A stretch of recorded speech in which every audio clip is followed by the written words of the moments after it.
Hi everyone! In this video, we're checking out this solar dog garden statue with lantern.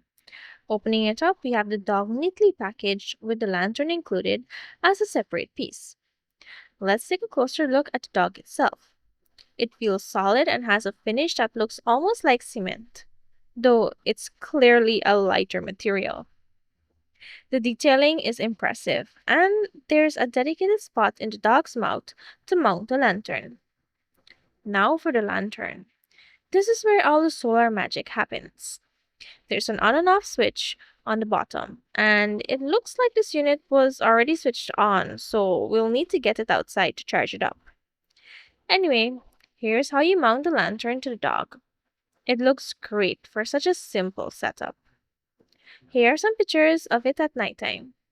It's actually brighter than I expected. That single LED is definitely putting in a lot of work. Plus, the dog looks adorable lit up. And that's it for this quick unboxing and demo. Thank you so much for watching, and I'll see you in the next one.